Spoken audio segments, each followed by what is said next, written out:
요한복음 1장 9절에서 14절 말씀입니다.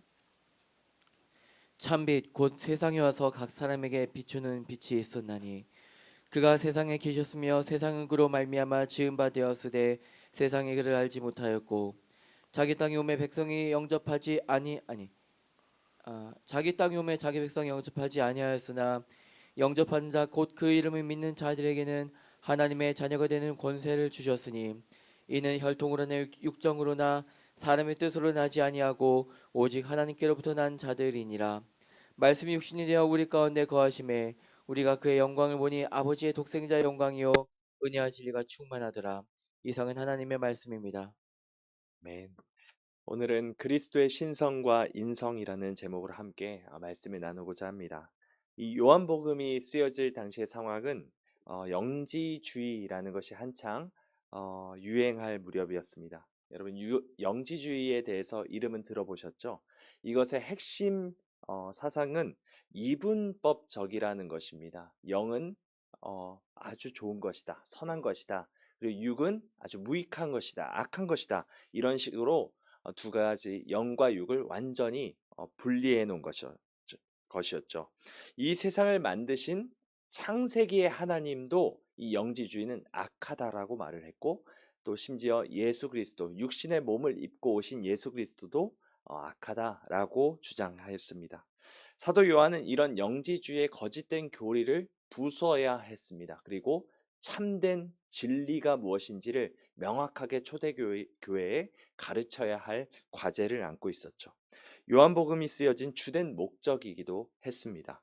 오늘 본문에서 사도 요한은 참 하나님이신 예수 그리스도의 신성, 그리고 참 사람이신 예수 그리스도의 인성에 대해서 명확하게 선포하고 있습니다. 그것을 통해 그리스도 예수만이 유일한 참된 중보자이다, 우리의 중보자이심을 명확하게 드러내고 있죠. 여러분, 중보자가 무엇입니까? 하나님과 사람을 이어주는 중간 다리 역할을 하는 것이 중보자입니다. 예수 그리스도만이 유일한 중보자이신 이유는 앞서 말씀드렸던 것처럼 그리스도만이 유일무이하신 단 한 분이신 참 하나님이시면서 동시에 참 사람이신 분이셨기 때문입니다. 신성과 인성을 모두 가지신 분은 예수님 한 분뿐이셨기 때문이죠. 오늘 우리는 그리스도의 신성과 인성에 대해 알아보고 그것이 우리에게 주는 유익이 무엇인지에 대해서 함께 살펴보고자 합니다. 먼저 첫 번째는 그리스도의 신성입니다. 9절 말씀을 함께 보겠습니다. 9절입니다. 참빛 곧 세상에 와서 각 사람에게 비추는 빛이 있었나니 아멘. 예수 그리스도는 참 빛이다라고 말씀합니다. 그런데 이것이 왜 그리스도의 신성이라고 말할까요? 4절 말씀 한번 여러분의 성경을 한번 보실까요? 4절을 보시면 그 안에 생명이 있었으니 이 생명은 사람들의 빛이라라고 말하고 있습니다. 이것이 각 사람에게 비추는 빛이 이 9절에서 말한 것처럼 각 사람에게 비추는 빛이었죠. 빛은 곧 무엇입니까? 4절 말씀에 보시면 생명이라고 말하고 있습니다. 시편 27편 1절은 이렇게 우리에게 말씀합니다. 여호와는 나의 빛이요 나의 구원이시니 내가 누구를 두려워하리요. 여호와는 내 무엇의 능력이시니 생명. 빛과 생명을 계속해서 이어나가고 있죠. 또한 36장 9절도 이렇게 말을 합니다. 진실로 생명의 원천이 주께 있사오니 주의 빛 안에서 우리가 빛을 보리이다. 여기도 보면 생명과 빛이 연결되어 있죠. 또한 마지막으로 56장 13절도 보시면 주께서 내 생명을 사망에서 건지셨습니다. 구원이죠. 주께서 나로 하나님 앞 생명의 빛에 다니게 하시려고 실족하지 아니하게 하지 아니하셨나이까. 이런 식으로 생명과 빛이 계속해서 연관되어 있음을 보게 됩니다. 이것이 나아가 구원과 연결지어져 있는 것이죠. 영원한 생명, 그리고 영원한 이 구원을 주시는 참 빛은 곧 하나님 아버지를 의미하고 있습니다. 구약 성경을 빠삭하게 아는 모든 유대인들은 이것을 들었을 때 참 빛이요 생명은 곧 하나님이시다라는 것을 잘 알고 있었다라는 의미입니다. 이사야서 60장 19절과 20절은 이렇게 말합니다. 이사야 60장 19절 20절입니다. 다시는 낮에 해가 내 빛이 되지 아니하며 달도 내게 빛이 비추지 않을 것이요 오직 여호와가 내게 영원한 빛이 되며 내 하나님의 내 영광이 되리니 다시는 내 해가 지지 아니하며 내 달이 물러가지 아니할 것은 여호와가 내 영원한 빛이 되고 내 슬픔의 날이 끝날 것임이라. 아멘. 여기도 보면은 참 빛과 광명체가 있습니다. 19절을 보시면 낮의 해와 내 빛, 달 이런 것이 나오죠. 해와 달 이것은 하나님께서 지으신 광명체입니다. 그리고 참 빛이신 여호와가 있습니다. 이것이 대조되고 있는 것이죠. 무엇이 다를까요? 하나님의 빛, 여호와가 너의 빛이 되신다라는 그 여호와의 빛과 이 낮의 해와 밤의 달과는 무엇이 차이가 있을까요? 이것을 요한계시록 22장 5절은 명확하게 우리에게 말씀합니다. 다시 밤이 없겠고 등불과 햇빛이 쓸데없으니 이는 주 하나님이 그들에게 빛이심이라. 그들이 세세토록 왕노릇하리로다. 여기서 무엇이 차이점이냐? 광명체, 즉 해와 달이 주관하는 땅, 곧 우리가 살고 있는 이 세상은 밤이 존재한다는 것입니다.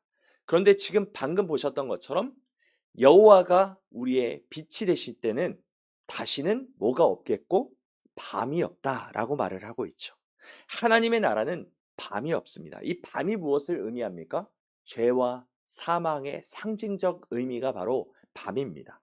밤이 없는 세상이란 죄와 사망이 더 이상 우리를 주관하지 못하는 세상을 의미하죠. 슬픔과 눈물이 없는 곳, 고통과 환란이 없는 그 곳이 바로 밤이 없는 세상, 여호와가 우리의 빛이 되시는 세상이라는 것입니다. 그런데 그 영원한 빛이 이 세상에 계셨다라고 10절은 말합니다. 10절을 우리 함께 읽어보겠습니다. 10절입니다. 그가 세상에 계셨으며 세상은 그로 말미암아 지은 바 되었으되 세상이 그를 알지 못하였고. 아멘. 여기 지금 보시면은 그가 세상에 계셨다. 그리고 세상은 그로 말미암아 지은 바 되었다라는 이 10절의 말은 2절과 3절, 여러분의 성경에 2절과 3절을 다시 한번 반복한 것입니다. 한번 2절을 보시면 이렇게 말을 하죠. 태초에 하나님과 그가 태초에 하나님과 함께 계셨다라고 말하는 것이 지금 10절에서 그가 세상에 계셨다라는 말로 한 번 더 리바이벌 되고 있는 것입니다. 그리스도께서 태초부터 하나님과 함께 계셨습니다. 이게 무슨 말일까요? 예수님은 하나님과 태초부터 함께 계셨다. 시작부터 함께 계셨다. 그러니까 피조물이 아니라는 의미입니다. 예수님은 하나님께 창조된 자가 아닙니다. 그러니까 하나님과 함께 계셨으므로 하나님의 본체라는 것이죠. 그리고 두 번째로 3절은 이렇게 말합니다. 만물이 그로 말미암아 지은 바 되었다. 이것이 10절에도 동일하게 나오죠. 이 만물이 예수로 말미암아 지은 바 되었습니다. 그러니까 예수 그리스도는 바로 창조주 하나님 그 본체시다. 동등되시다. 이것을 계속해서 강조하고 있는 것이죠. 이 모든 것이 그리스도께서 참 하나님이시라는 것을 증거하고 있는 것입니다. 한마디로 그리스도께서는 왕이십니다. 창조주이십니다. 그런데 세상은 그런 그리스도를 온전히 알아보지 못했죠. 10절 하반절 말씀처럼 세상은 그를 알지 못하였다라고 말합니다. 영적으로 완전히 무지하게 된 것입니다. 알아야 믿고 믿어야 구원을 얻을 수 있건만 모든 사람이 흑암에 갇혀서 완전한 무지 속에 빠져 살게 되었다는 것입니다. 빛이 하나도 없습니다. 우리의 영혼 가운데 빛이 하나도 없이 흑암에 갇혀 하나님이 누구신지, 하나님이 어떤 분이신지 알지 못하게 되었다는 것이죠. 로마서 3장 10절과 10절부터 12절은 이렇게 말씀합니다.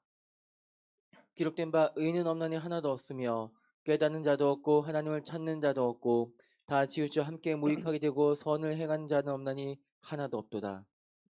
아멘. 이 말씀처럼 우리는 하나님을 온전히 알 수 없고 하나님을 찾을 수도 없고 하나님이 누구신지 알지 못하기 때문에 구원을 얻을 수 없는 존재가 되었습니다. 만약 이런 우리를 하나님께서 그냥 내버려 두신다면 어떻게 될까요? 로마서 16장은 우리의 그 길에 파멸과 고생이 있다라고 말씀합니다. 이 파멸과 고생이 있다라는 것은 둘째 사망, 영원한 사망과 형벌 가운데 갇히게 된다라는 말이죠.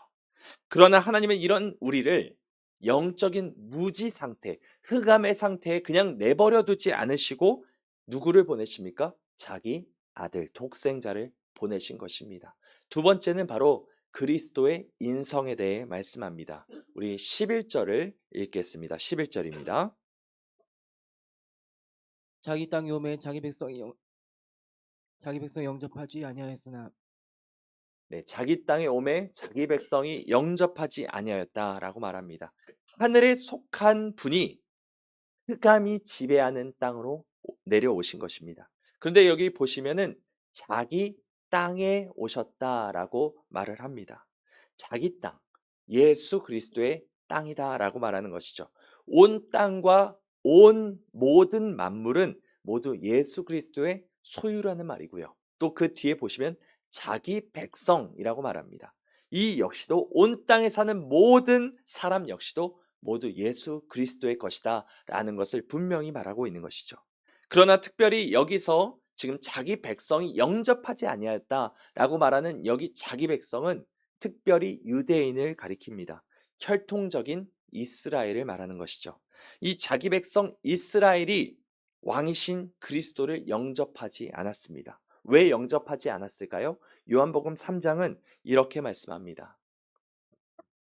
그를 믿는 자는 심판을 받지 아니하는 것이요 믿지 아니하는 자는 하나님의 독생자의 이름을 믿지 아니하므로 벌써 심판을 받은 것이니라.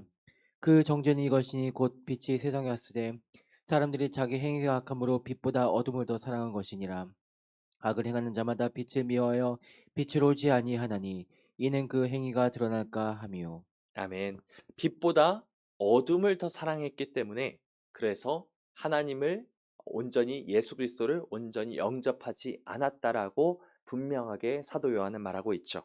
악을 행하게 되면은 빛을 미워하게 되고 빛으로 나아갈 수가 없습니다. 아담과 하와가 범죄하고 하나님의 낯을 피한 것과 다를 바가 없는 것이죠. 우리도 이런 경험을 매번 우리가 살면서 하고 있지 않습니까? 여러분, 죄를 짓고 나서 바로 하나님께 찬양과 예배를 드릴 수 있습니까? 하나님의 말씀을 온전히 지키지 않고 예배 자리로 나가는 것이 여러분은 기쁘고 감사하십니까? 그렇지 않죠. 그것이 불가능한 것입니다. 이 자기 백성이 혈통적 이스라엘인 유대인이 예수 그리스도를 왕으로 영접하지 않고 그를 온전히 받아들이지 않았던 것은 그들의 탐욕과 욕심으로 인해서 왕이신 예수 그리스도를 거부하고 어둠에 계속해서 거하기를 선택한 것이죠. 예수를 거부할 뿐 아니라 유대인들은 십자가에 예수를 못 박아 죽였습니다. 12절을 함께 읽겠습니다. 이 12절을 우리 한 목소리를 읽어볼까요? 시작. 영접하는 영접하는 자, 자 곧 곧 그 그 이름을 이름을 믿는 믿는 자들에게는 자들에게는 하나님의 하나님의 자녀가 자녀가 되는 되는 권세를 권세를 주셨으니. 주셨으니 이 영접하는 자가 바로 어떤 사람입니까? 그 이름을 믿는 사람이다 라고 말하고 있습니다. 예수 그리스도의 이름을 믿는 자, 예수 그리스도의 믿는 자는 예수 그리스도를 영접하는 자며 이런 자는 하나님의 자녀가 되는 권세를 주셨다라고 말하는 것입니다. 이 자들이 바로 영적인 이스라엘을 가리키죠. 그러면서 13절은 이렇게 말씀합니다. 13절은 이는 혈통으로나 육정으로나 사람의 뜻으로 나지 아니하고 오직 하나님께로부터 난 자들이라 이렇게 말하죠. 하나님의 자녀, 영적 이스라엘은 혈통으로 난 것이 아닙니다. 그리고 육정으로 난 것도 아니고 사람의 뜻으로 난 것도 아닙니다. 우리의 직분, 우리의 직분이 아주 높고 아니면 낮고 이것에 따라서 우리가 구원을 받는 것도 아닙니다. 지위가 높고 낮음에 달려있지도 않습니다. 빈부의 격차에도 달려있지 않습니다. 능력이 얼마나 뛰어나느냐 아니면 약하냐 여기에 달려있지도 않습니다. 예수 그리스도를 믿는 믿음이 있느냐 없느냐가 하나님의 자녀가 되는 그 권세를 얻느냐 얻지 못하느냐를 가르는 그 유일한 기준이라는 것이죠. 그러면 예수 그리스도를 믿는 믿음은 어디로부터 난 것입니까? 지금 13절 말씀처럼 하나님께로부터 난 것이다 라고 말하고 있습니다. 우리가 예수를 믿었기 때문에 하나님의 자녀가 되는 권세를 얻은 것이 아니라 이 모든 믿음은 누구로부터 난 거예요? 하나님으로부터 났다라는 것입니다. 하나님의 법 없는 선물이라는 것이죠.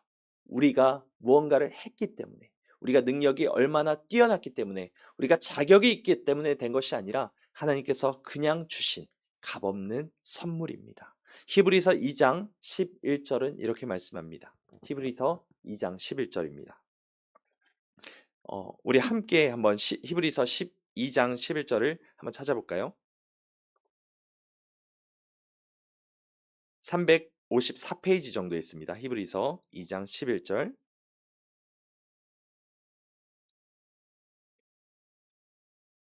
354페이지 정도 있습니다.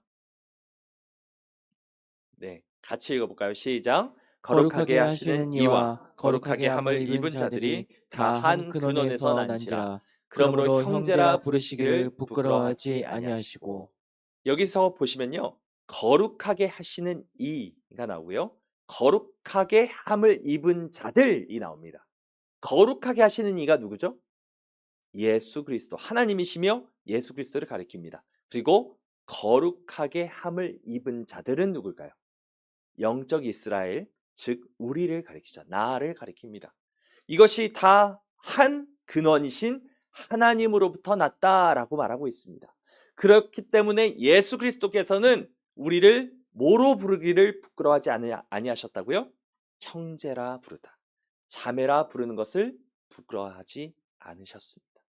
우리는 예수 그리스도와 한 형제요 자매라는 것입니다. 이것이 얼마나 놀라운 일입니까? 하나님은 우리를 예수 그리스도와 동등한 존재로 삼으시기 위해 참 하나님의 아들이신, 참 하나님이신 아들을 참 사람이 되게 하신 것입니다. 14절 말씀을 읽어보겠습니다. 14절입니다. 말씀이 육신이 되어 우리 가운데 거하심에 우리가 그의 영광을 보니 아버지의 독생자의 영광이요 은혜와 진리가 충만하더라. 아멘. 말씀이 무엇이 됩니까? 육신이 됐다는 것은 뭘 말할까요? 사람이 됐다는 것이죠. 말씀이신 하나님, 하나님께서 사람이 되셨습니다. 왜 그렇게 되셨을까요? 첫 번째는 제물이 되시기 위해 사람이 되셨던 것입니다. 죽으시기 위해 사람이 되신 것이죠. 빌립보서 2장 8절은 이렇게 말씀합니다. 사람의 모양으로 나타나사 자기를 낮추시고 죽기까지 복종하셨으니 곧 십자가에 죽으심이라. 사람이 되신 이유는 죽으시기 위한 것이었습니다. 하나님은 죽지 않으시는 분이시죠. 하나님에게는 사망이 올 수가 없습니다. 그렇지만 사람은 죽을 수가 있죠. 사람이 되셔야만 희생 제물이 될 수 있는 것이고, 그래야 우리의 모든 죄를 담당할 수가 있기 때문입니다. 누구 때문에 이렇게 되셨다고요? 나 때문입니다. 우리를 위하여죠. 너희를 어두운 데서 불러내어 그의 기이한 빛에 들어가게 하신 이의 아름다운 덕을 선포하게 하시기 위해 그렇게 하신 것입니다. 두 번째, 말씀이 왜 육신이 되셨습니까? 하나님과 사람을 화해하게 하시고 한 몸이 되게 하시기 위한 것이었습니다. 에베소서 1장 10절은 이렇게 말합니다. 하늘에 있는 것이나 땅에 있는 것이 다 그리스도 안에서 뭐가 되게 하려 하심이라? 통일되게 한 몸이 되게 하시기 위하여. 하늘에 계신 하나님과 땅에 있는 우리 모두가 한 몸이 되게 하시기 위하여 그리스도께서 인간의 몸으로 오신 것이죠. 그러니까 하나님과 우리 사이를 연결지어 놓는 중보자, 제사장의 역할을 감당하기 위하여 예수님께서는 인간의 몸으로 오신 것입니다. 예수님이 신성, 그러니까 왕의 자리로만 머물러 계셨다면 우리는 어떻게 됐을까요? 예수님께서 제사장이자 희생 제물 그 자체가 되셨기 때문에 지금 우리가 이 자리에 앉아서 하나님을 예배할 수 있는 것입니다. 14절을 다시 한번 보실까요? 14절 말씀입니다. 우리 함께 한 목소리를 읽어보겠습니다. 시작. 말씀이 육신이 되어 우리 가운데 거하심에 우리가 그의 영광을 보니 아버지의 독생자의 영광이요 은혜와 진리가 충만하더라. 이 말씀이 육신이 되어 우리 가운데 거하시니, 오늘 말로 이 거하다라는 표현은 원래는 장막을 치고 살다는데, 오늘 말로는 이 장막을 치고 살다를 좀 번역하면 뭐가 될까요? 한 식구가 되다, 한 집에서 같이 살다, 이런 뜻일 것 같습니다. 말씀이 육신이 돼서 나와 한 식구가 된 것입니다. 한 형제가 되어주신 겁니다. 예수님께서. 하나님이 우리와 영원히 함께 사시기 위하여 육신의 몸으로 오신 것이죠. 놀라운 일입니다. 예수님은 어떤 분이십니까? 참 빛이십니다. 예수님이 어떤 분이십니까? 생명의 원천이십니다. 말씀 그 자체이시고 하나님의 본체이십니다. 하나님과 동등한 분이시죠. 이런 예수님께서 우리와 같은 모습이 되셨습니다. 우리와 한 식구가 돼서 우리 가운데 거하셨다라는 것입니다. 이것이 얼마나 감사하고 놀라운 일입니까? 왕이신 하나님께서 제물이 되시고 우리의 모든 죄를 담당하고 하나님과 우리 사이를 한 몸이 되게 하시기 위하여 중보자로서 제사장의 역할을 감당하신 것입니다. 이 사실을 우리가 믿고 예수 그리스도를 영접하면 나는 예수님을 믿습니다. 이것을 우리의 입으로 시인하고 고백하면 하나님의 자녀가 되는 권세를 얻는다라고 분명하게 사도 요한은 선포하고 있는 것입니다. 예수님의 형제 자매로서 하나님의 모든 기업을 우리는 물려받게 되었다는 것입니다. 그러니까 오늘 우리에게 하나님께서 요구하시는 바가 무엇일까요? 첫 번째는 예수 그리스도를 온전히 믿는 믿음을 하나님께서는 요구하십니다. 믿음은 들음에서 나며 들음은 그리스도의 말씀으로 말미암았느니라 라고 말씀합니다. 우리가 날마다 하나님의 말씀을, 예수 그리스도의 그 말씀을 날마다 가까이 해야 하는 이유가 바로 여기 있습니다. 말씀이 육신이 되었다. 그러니까 예수 그리스도는 바로 말씀이시고 우리는 그 말씀을 온전히 사모하며 날마다 그 말씀을 묵상해야 하는 이유가 여기에 있는 것이죠. 두 번째는 예수님을 따라 하나님과 사람 사이를 잇는 그 제사장이자 희생 제물의 역할을 우리도 감당해야 한다는 것입니다. 예수 그리스도께서 그렇게 사셨듯이 자기를 부인하고 자기 십자가를 지고 희생 제물로서 하나님과 우리 사이를 제사장 역할로 함께 이으셨듯이 통일되게 하셨듯이 이제는 우리가 우리 주변에 있는 많은 사람들을 제사장이자 희생 제물이 되어서 하나님과 그들을 엮어놓는 한 몸 되게 하는 그 역할을 우리가 감당해야 하는 것입니다. 예수님을 따라 사는 그리스도인이라는 것은 바로 이러한 의미를 담고 있는 것이죠. 여러분, 우리는 제사장입니다. 또한 우리는 희생 제물입니다. 예수 그리스도를 닮은 자로서 우리 모두가 이러한 삶을 사는 은혜가 있기를 주님의 이름으로 간절히 소망합니다.